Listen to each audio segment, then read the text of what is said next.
Vamos a continuar. Nos quedamos en estudios de extensión.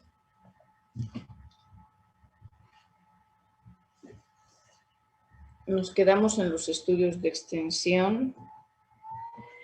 Hablábamos sobre las estadías de la enfermedad de Hodgkin. Y prácticamente estuvimos hablando sobre los estudios de extensión a realizar tras el diagnóstico de linfoma.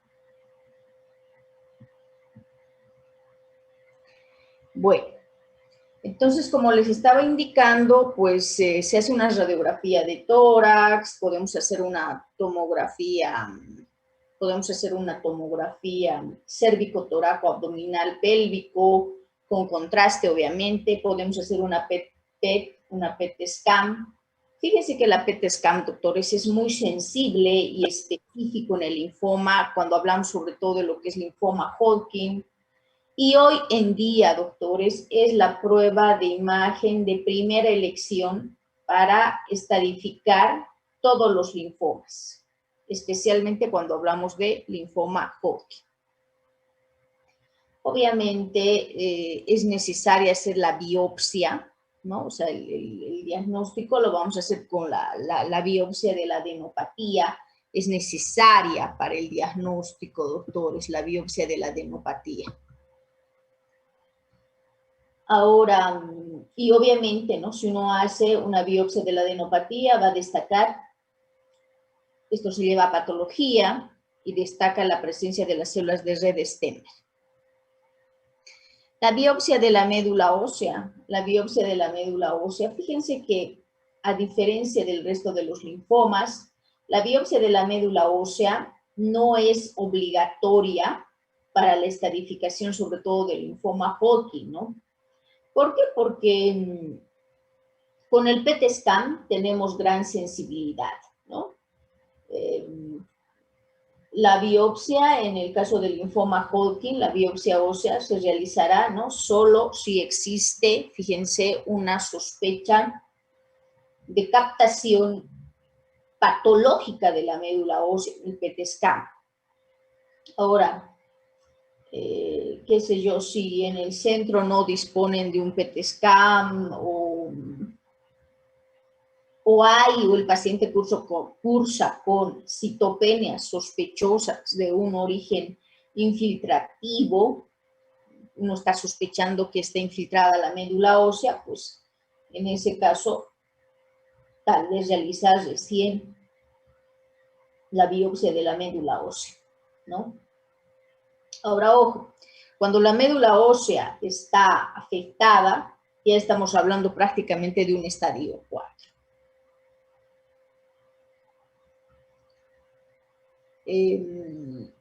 Bueno, entonces tenemos otros estudios también que se puede hacer. Podemos hacer laparotomías, ¿no? O sea, para la laparotomía nosotros podemos hacer justamente, es una cirugía, qué sé yo, para realizar la toma de biopsias ganglionares múltiples, ¿no? Abdominales, o qué sé yo, o que haya también, o uno tenga que tomar, o sea, biopsia también de ambos lóbulos hepáticos, ¿no? Entonces, sirve hacer la laparotomía también exploradora. Luego tenemos lo que son las endoscopías, ¿no? Las endoscopías ya sea respiratoria o digestiva, también se tiene que realizar, hacer la resonancia magnética. Son ya otros estudios que se puede hacer, ¿no? Una resonancia magnética, una punción lumbar también se puede hacer. Bueno, eso respecto a los estudios de extensión que tienen que saber, ¿no?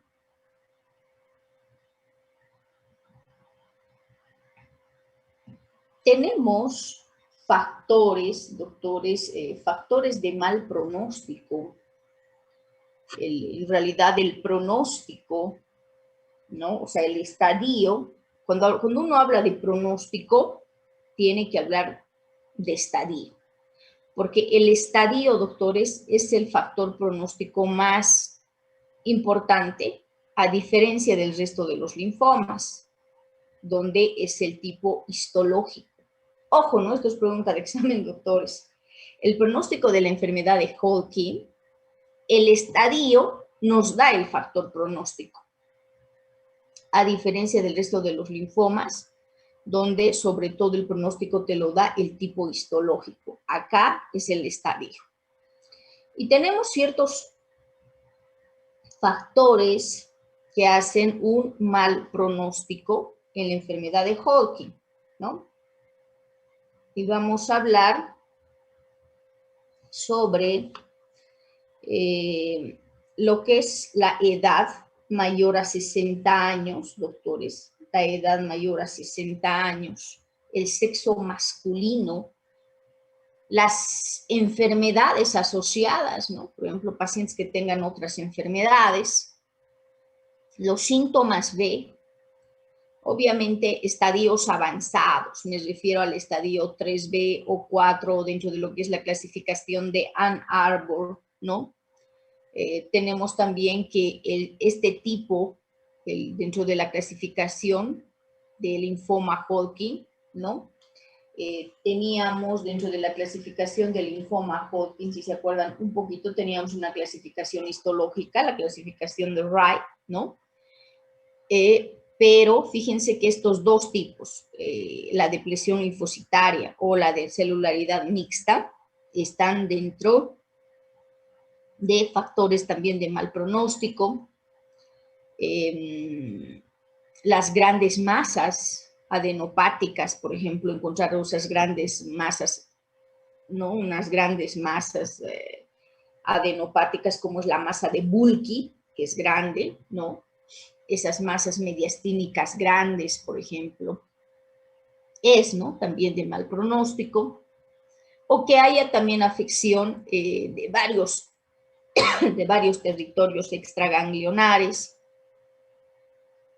Encontrar una BES aumentada mayor a 40, por ejemplo, encontrar una linfopenia menor a 1000, una leucocitosis, anemia, hipoalbuminemia. Entonces, todos estos son factores de mal pronóstico para la enfermedad de Hodgkin. O que haya también una respuesta lenta o nula al tratamiento, también son factores de mal pronóstico para lo que es la enfermedad de Hodgkin, doctores.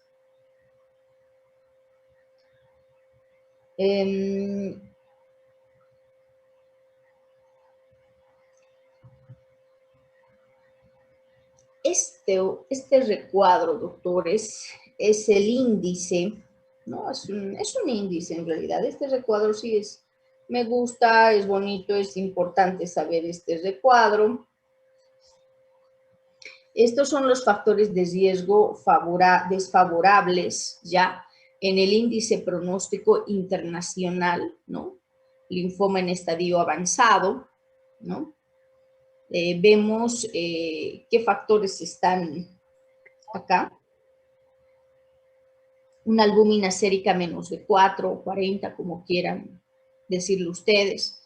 Una hemoglobina menos de 100 o menos de 10, expresado en otro, ya en gramos de decilitro, sería menos de 10. Sexo masculino, estadio 4, edad mayor o igual a 45 años, leucocitosis mayor o igual a 15.000, linfocitos menos de 600, ¿no? Que representan menos del 8% de la fórmula leucocitaria. Fíjense dentro del tratamiento. Dentro del tratamiento es importante hablar, ¿no? O sea, el tratamiento de la enfermedad de Hodgkin se basa en dos procedimientos, doctores. Uno es la quimioterapia y la radioterapia. Y esto sí es importante mencionarlo, ¿no? Es muy importante mencionarlo.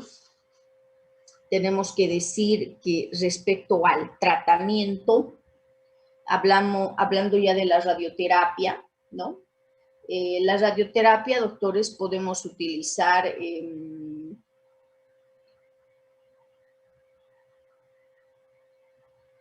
monoterapia, ¿no? O sea, podemos utilizar en monoterapia, solo en estadios muy favorables, con masas localizadas, qué sé yo, por ejemplo, que tenga una adenopatía cervical. Y bueno, y generalmente se usa a dosis de erradicación rápida y también bajas, ¿no? Y solo en los territorios afectados, ¿no? Generalmente se hace con una irradiación amplia, ¿no? Pero localizada, y generalmente se puede utilizar de 4.000 a 4.500 gigas en 3 a 4 semanas. Se puede hacer esto. Respecto a la quimioterapia, tenemos que decir que los esquemas de poliquimioterapia más usados, doctores, los más usados, por si acaso, son el MOP y el ABBD. Esos son los más usados, ¿ya? Cuando hablamos del MOP, ¿no? Cuando hablamos del MOP, nos referimos a la presencia de la mostaza nitrogenada, al uso de la vincristina, la procarbazina y la prednisona. A esto llamamos, ¿no? O sea, tú ya no dices, pues, mostaza, vincristina, procarbazina, sino MOP, el esquema MOP directamente, ¿no?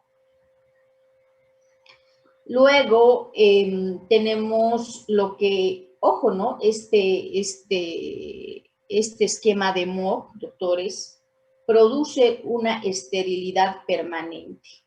Estoy hablando prácticamente que produce azoospermia en el 100% de los varones. Y lo malo es que también puede ser la que protagonice, si quieren, la aparición de unas segundas neoplasias, utilizando el esquema MOP. Ahora, el ABBD, ¿no? Que es el conjunto de adriamicina, bleomicina, vinblastina, dacarbazina, ¿no? Lo malo del ABBD es que son cardiotóxicos por el uso de las antraciclinas, ¿no? O sea, es un poco cardiotóxico el ABBD. Bueno, y entre otros, pues tenemos lo que es el ABBD más MOP, o sea, se llega a utilizar en ciclos alternos. También se puede utilizar lo que es el BICOP. El BICOP también se puede utilizar. Fíjense que dentro del tratamiento del estadio 1A, fíjense que es muy limitado, ¿ya? Es muy limitado. Por ejemplo, acá se incluyen los pacientes con adenopatías cervicales altas, unilaterales, como única presentación. Se trata únicamente esto con radioterapia, dentro del tratamiento del estadio 1A. Dentro del tratamiento del estadio 1A, 2A, fíjense que aquí se aplica 4 ciclos de ABBD y radioterapia sobre las zonas ganglionares afectadas. Dentro del tratamiento de la enfermedad avanzada, pues estoy hablando prácticamente de la 3A, 4 y estadios B, ¿no? Se aplicarán de 6 a 8 ciclos de ABBD. Acá se puede asociar radioterapia cuando en el caso, por ejemplo, de que las adenopatías, ¿no?, sean voluminosas, estoy hablando más o menos mayor a 10 centímetros, o que tengan una ocupación en una radiografía de tórax de 1/3 o más del diámetro torácico, ¿no? Entonces, en ese caso, tendríamos que asociar radioterapia más, pero generalmente se utiliza 6 a 8 ciclos de ABBD. Ahora, fíjense que el tratamiento para el linfoma Hodgkin refractario o en recaída, ¿no? Acá, por ejemplo, tras un trasplante autólogo o tras 2 líneas previas de tratamiento, ¿no?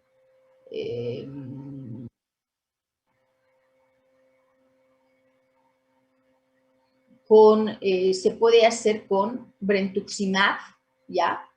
Vedotin, o podríamos utilizar también un anticuerpo monoclonal anti-CD30.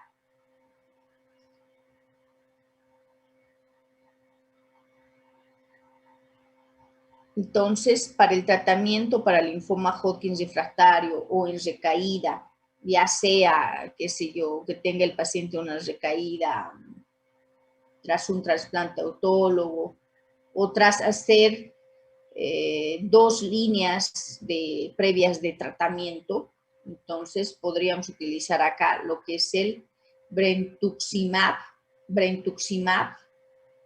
vedotin, así se llama, brentuximab vedotin, o el anticuerpo monoclonal anti-CD30. Bueno, también hay complicaciones. Complicaciones también tenemos respecto al tratamiento, ¿no? Y las complicaciones de estos tratamientos que uno llega a hacer, pues son el hipotiroidismo, la esterilidad, la lesión pulmonar y cardíaca, o sea, tras una quimioterapia, radioterapia, ¿verdad? También pueden aparecer, ya esto se puede ver con el tiempo, el desarrollo de unas segundas neoplasias. El 1%, ¿no? O sea, hay la probabilidad de desarrollar una leucemia aguda mieloblástica tras quimio o radioterapia en el 1%, doctores, de los pacientes. Y en el 3% pueden desarrollar una segunda neoplasia también si combinan radio y quimioterapia, ¿no? Entonces, tenemos la aparición de las segundas neoplasias, ¿no? Y diremos que en el 1% hay esa probabilidad de desarrollar una leucemia aguda mieloblástica tras quimio o radioterapia. Ahora, el 3%, si hay combinación de radio y quimioterapia, puede haber el desarrollo de linfomas no Hodgkin, tumores sólidos o síndromes mielodisplásicos también pueden desarrollar, ¿no? Entonces, pueden aparecer unas segundas neoplasias. Y generalmente esto lo hacen tras la quimioterapia, tras la radioterapia o tras una combinación de radio y quimioterapia.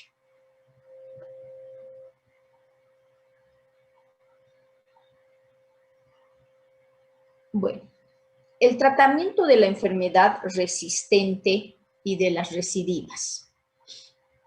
Primero diremos que una enfermedad, doctores, es resistente o refractaria, si quieren, cuando no se ha alcanzado una respuesta completa tras haber hecho un tratamiento inicial, ¿no? O sea, no hemos alcanzado una respuesta completa tras el tratamiento inicial. Acá se aconseja, doctores, el trasplante de progenitores hematopoyéticos, ¿no? De tipo autólogo, sobre todo en las recidivas precoces y en los casos de enfermedad resistente o refractaria al tratamiento. O sea que sí se aconseja, doctores, ¿no? el trasplante de progenitores hematopoyéticos de tipo autólogo. Vamos a hablar un poquito de las recidivas, ¿no? De las recidivas, y diremos que las recidivas pueden ser precoces, ¿no? Se dividen en dos grupos, precoces y tardías. Precoces se presentan menos de un año de finalización del tratamiento, ¿no? En acá, por ejemplo, cuando son recidivas precoces, si es menos un año que se presentan menos de un año de finalización del tratamiento, pues tendríamos que cambiar el esquema de quimioterapia o realizar el trasplante de progenitores hematopoyéticos de tipo autólogo, ¿ya?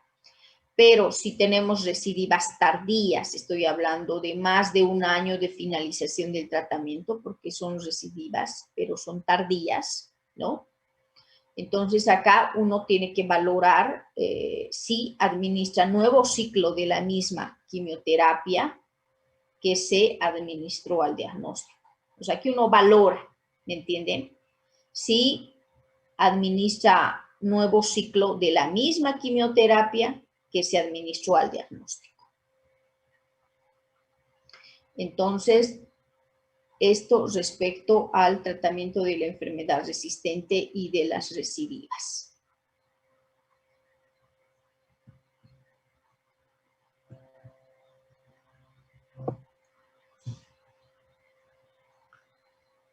Entonces, fíjense, este es un recuadro que es importante que lo sepan también, ¿no? Este es un recuadro importante que lo sepan. Fíjense que con el MO, ¿no? Uno alcanza, miren, un 67% de respuesta completa y hay resistencia en el 31% y una supervivencia libre de la enfermedad en el 50% de los pacientes, ¿no? En el 50% de los pacientes. Ahora,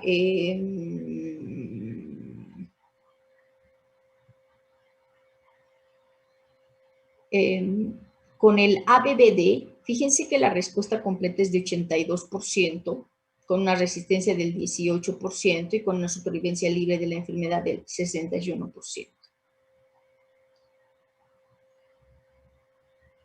Cuando utilizo MOC más ABVD, la respuesta completa es del 83%, una resistencia del 16% y una supervivencia libre de la enfermedad del 65%. Fíjense, esta es una paciente con linfoma Hodgkin que se encontraba en terapia intensiva, ¿no? Esta es la radiografía, esta es la tomografía. Y bueno, entonces vamos a hablar de lo que es ahora linfoma no Hodgkin. Vamos a tocar ahora linfoma no Hodgkin. ¿Listo? Vamos a hablar ahora todo lo que son los linfomas no Hodgkin.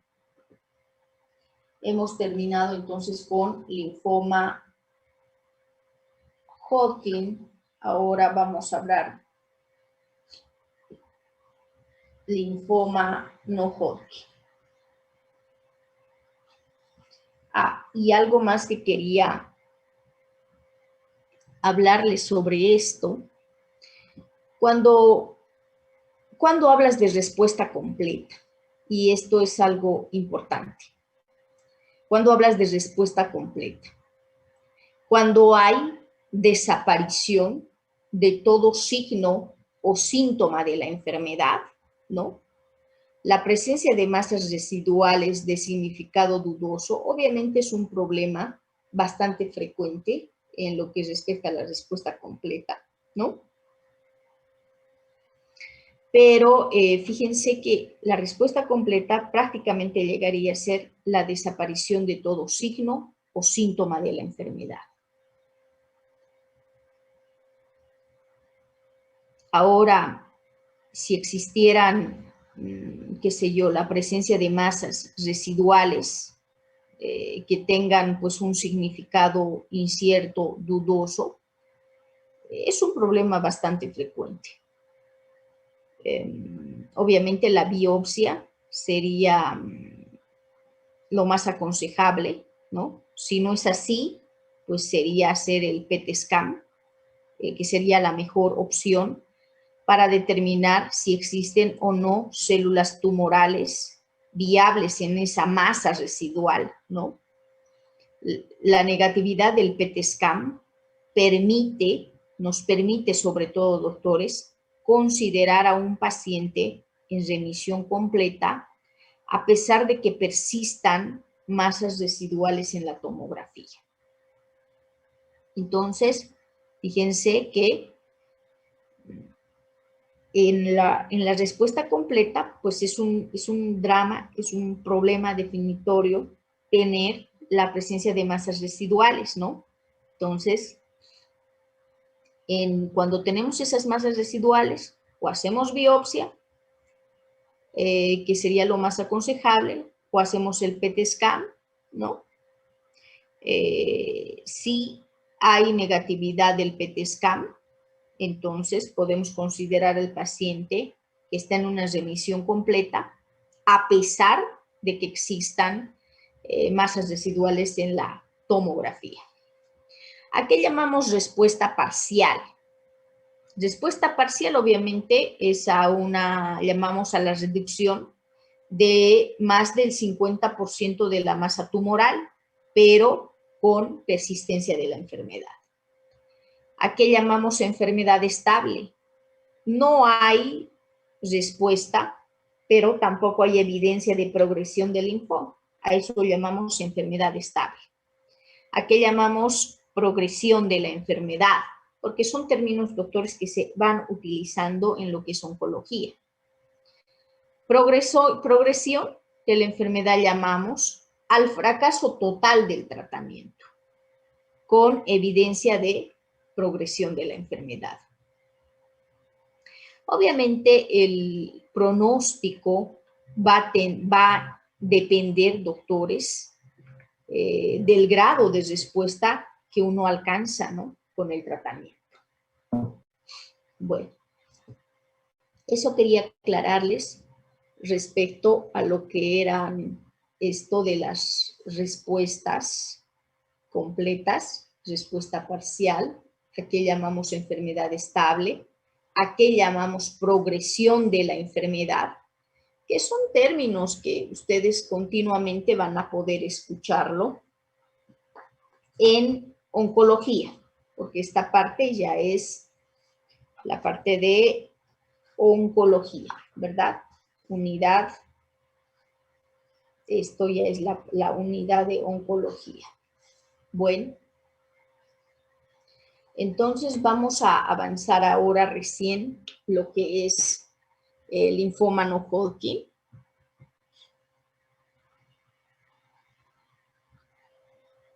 Y diremos que el linfoma no Hodgkin, doctores, es un grupo heterogéneo de neoplasias linfoides detenidos en diferentes estadios de maduración, ¿no? O sea, esto pueden estar detenidos en diferentes estadios de maduración. Los tipos van a depender del lugar donde se asientan, van a depender de la masa tumoral, del tipo de célula proliferante,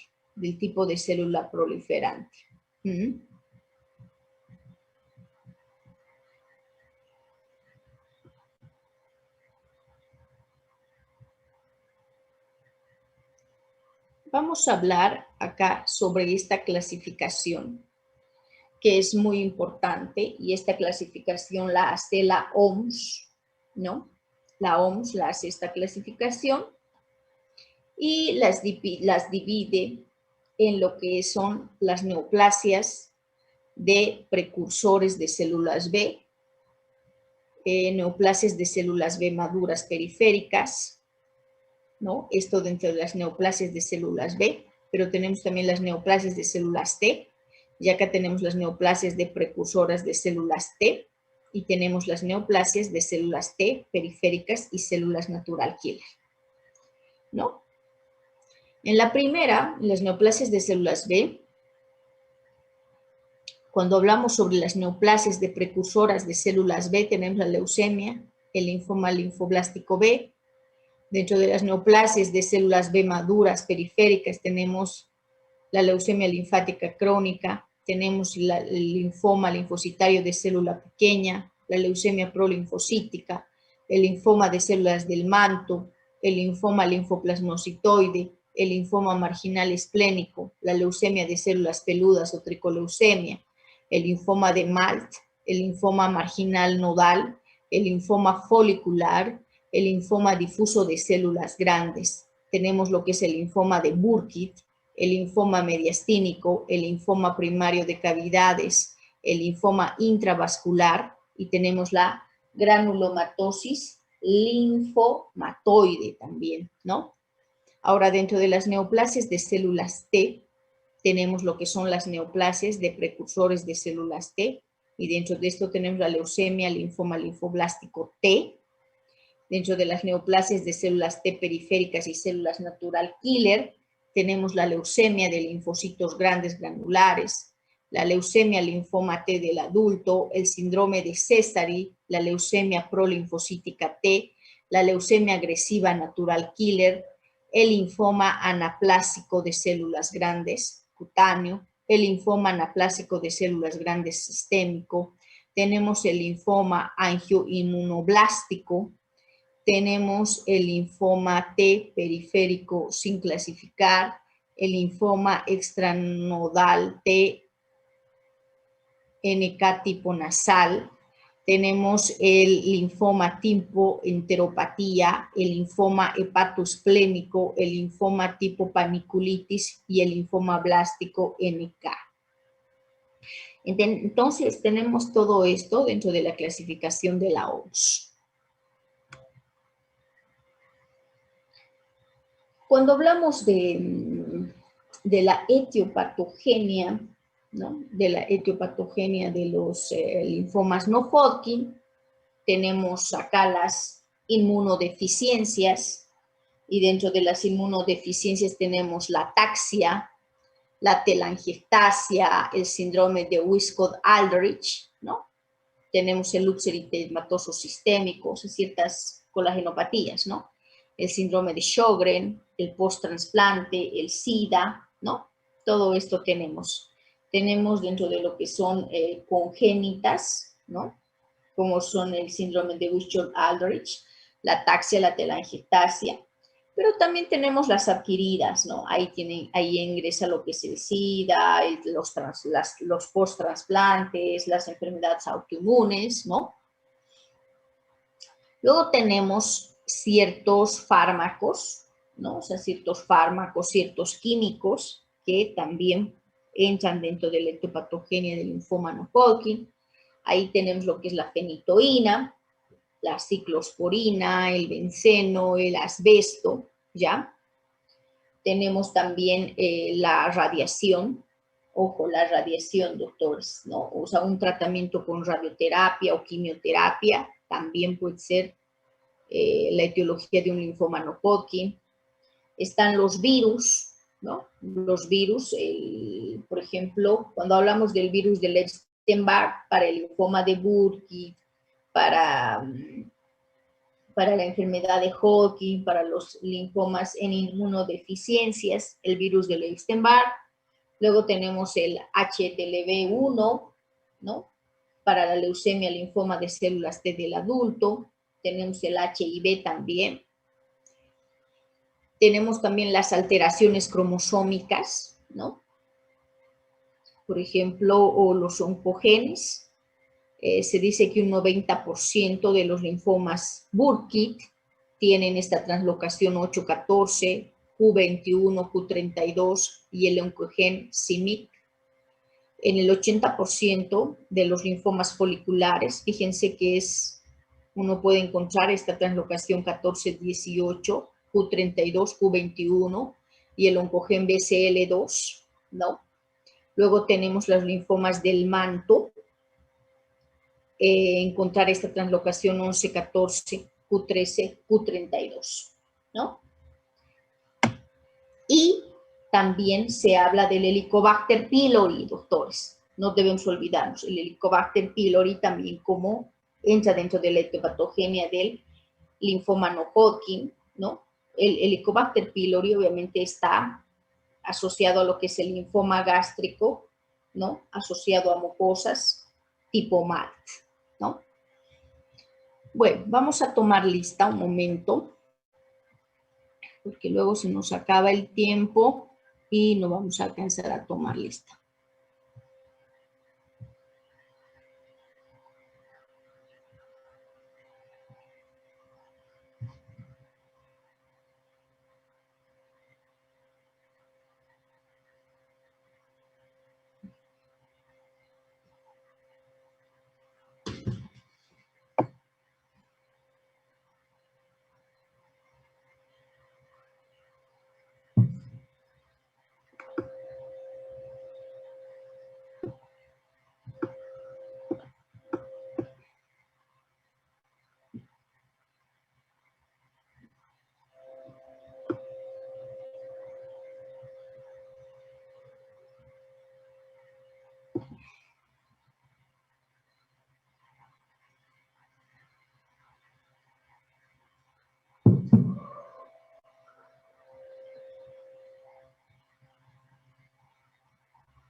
Son 34 participantes.